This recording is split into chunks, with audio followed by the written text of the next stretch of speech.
I've had this ship for a few months now, so I think it's about time to try out the drones that came with it.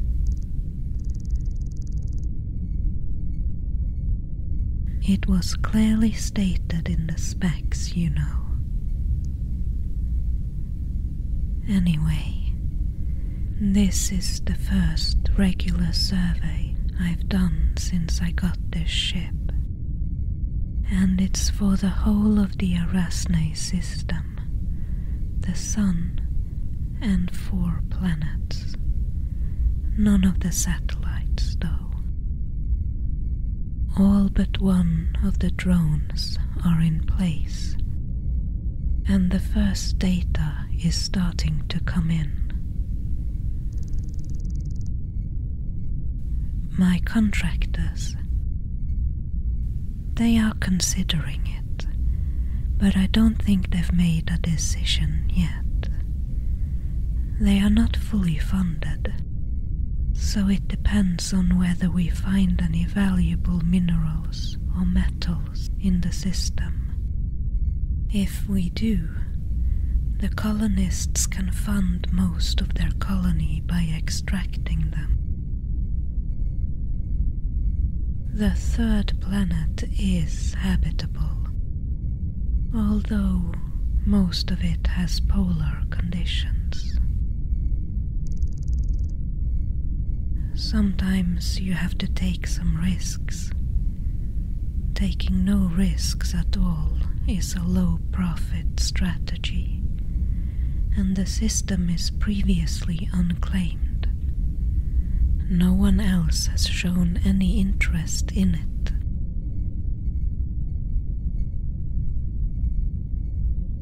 Okay, let's start with the Sun. I sent the first drone as close as I dared.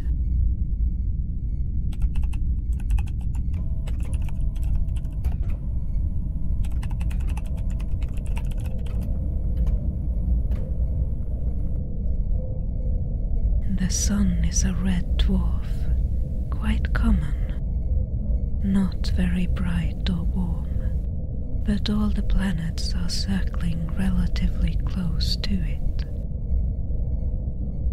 Energy is transported from the core to the surface by way of convection caused by the high density compared to the temperature. Radiation is within acceptable parameters. The Sun is small enough to be fully convective, so the helium produced by the star's thermonuclear fusion is constantly remixed throughout the star, which avoids helium buildup in the core. I suppose it is a red dwarf's version of the nuclear fusion of helium into hydrogen. The period of fusion is significantly prolonged because of this. Yes, it's stable and long-lived, as most red dwarfs, and the chance of flares are relatively small. That's a good start. Although it is unusual for red dwarf systems to even be considered for colonization. Since red dwarfs are so small, most planets in the habitable zone would be so close to the Sun that they would probably be tidally locked. So one side of the planet would be in perpetual day, and the other in eternal night. The enormous temperature difference this would create between the day side and the night side would make it difficult for anyone to live there. The planet would probably not even have a stable atmosphere. It is a pity, since red dwarfs are so stable and long-lived.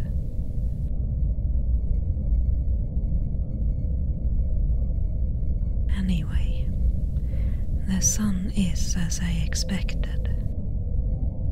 Let's move on. The planets haven't been given any individual designations yet, so they are just called Arasne 1, 2, 3, and 4. Let me switch to Arasne 1. The second drone should have landed there by now.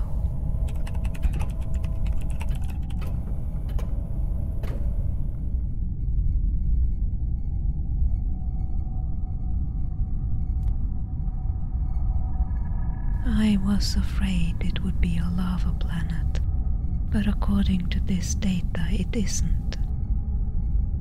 Although it is far too warm for comfort, and its orbit is very fast, which creates a lot of surface instability and seismic activity. It was possible for the drone to land, but I don't know if any permanent facility can be built and maintained there. I would probably advise against it. The planet is dense for its size. It has about the same density as the planets further out, even though it is much smaller. It doesn't seem like this is caused by its gravity, so my guess would be that the density is due to a high concentration of some of the heavier elements. And yes, the drone's data seem to support it. The planet probably has a metal core that makes up about half of its volume. The rest seems to be mostly silicates.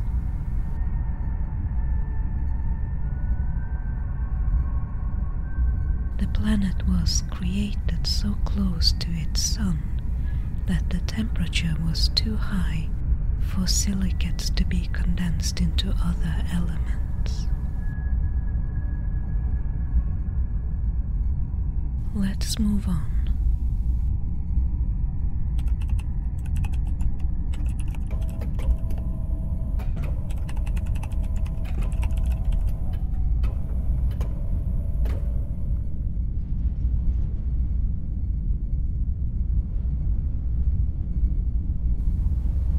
Arasne 2. Let's look at the data. I noticed this before, and now the drone confirms it. This planet's rotation is pretty unusual. At first glance, I would have said it was tidally locked, like the first one, but that's not quite true. It has a 3-to-2 spin-orbit resonance, so relative to the red dwarf, it rotates on its axis 3 times for every 2 revolutions. The planet's orbital eccentricity is also one of the largest I have ever seen.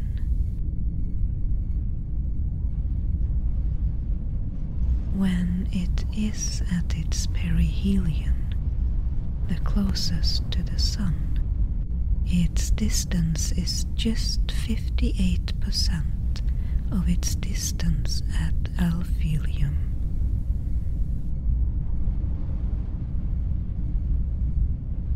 Having almost no atmosphere to retain heat, it has surface temperatures that vary diurnally by almost as much as Arasne 1.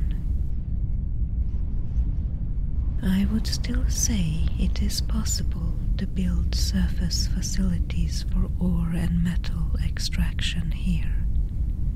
Its surface is heavily cratered, indicating that it has been geologically inactive for a long time. The core of the planet is dense and surrounded by a shell of solid rock.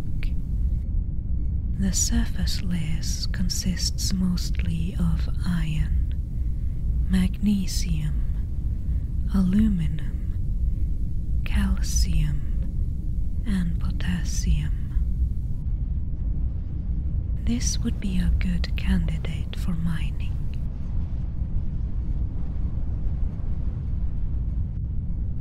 Let's take a look at the third planet.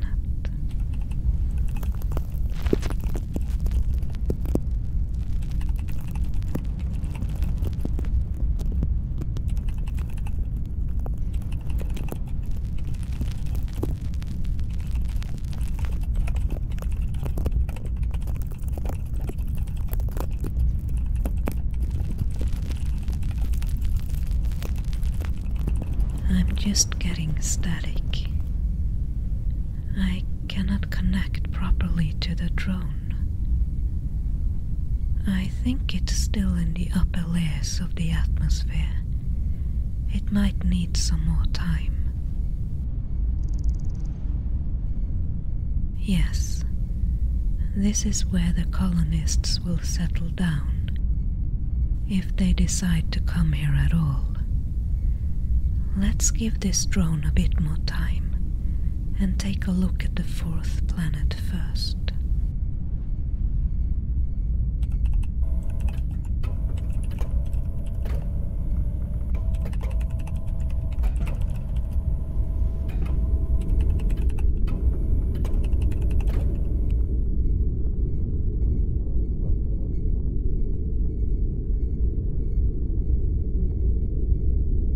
This is the closest the Arasne System has to a gas giant. The drone is hovering. It cannot land. According to the incoming data, Arasne 4 has a relatively small metal-rich core. The pressure and density are both extremely high, so the core would probably be in a liquid state.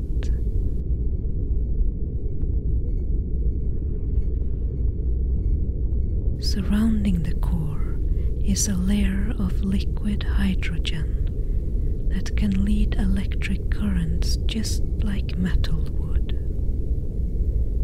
Because of this, the planet has a very strong magnetic field. Outside of it is a thick hydrogen-helium atmosphere with no discernible border between the atmosphere and the planet itself. It is a gradual transition from gas to liquid, and there's no solid ground.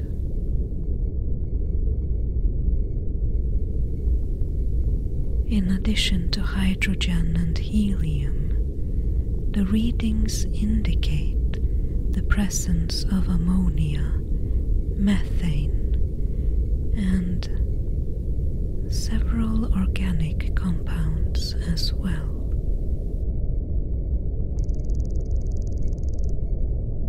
It is possible, but it's expensive to build orbiting stations to mine gas giants.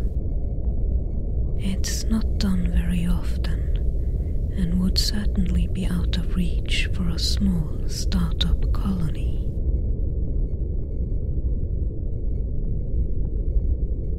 Alright, let's check in on the Arasne 3 drone.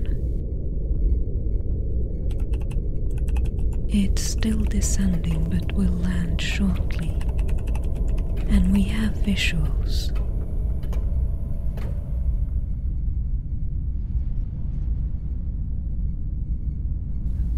That's beautiful. But let's just wait for the drone to land and see what it can tell us.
Okay, nice landing, and the data is coming in already.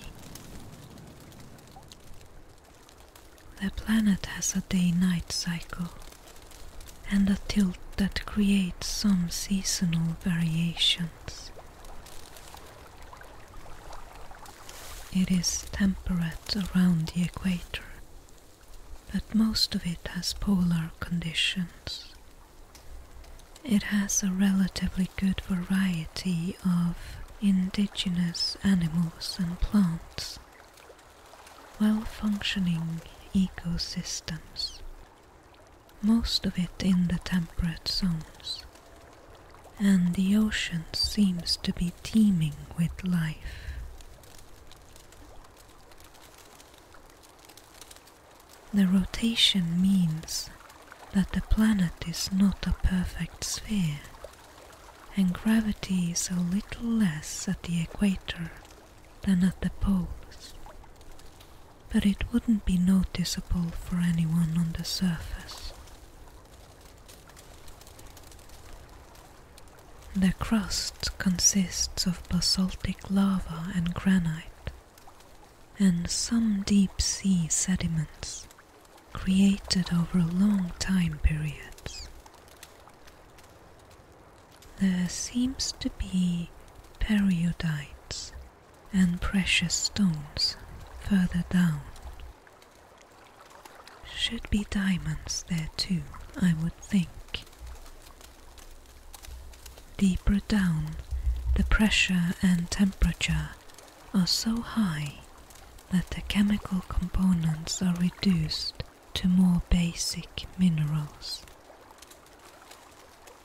Large amounts of iron and sulfides, silicium, nickel, and more iron in the core. The planet seems stable. There are some seismic activity and continental drift, but nothing too major. I am also picking up very small amounts of what seems to be an artificial alloy, a common building material, I think. Wait, the only reason I'm picking this up is because it's located very close to the drone.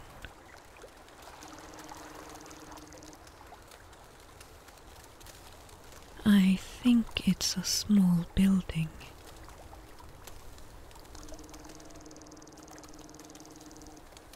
Yes, it's very unlikely to stumble across something like this, but it isn't unheard of. Some people like to live off-grid, or it could be a crashed ship.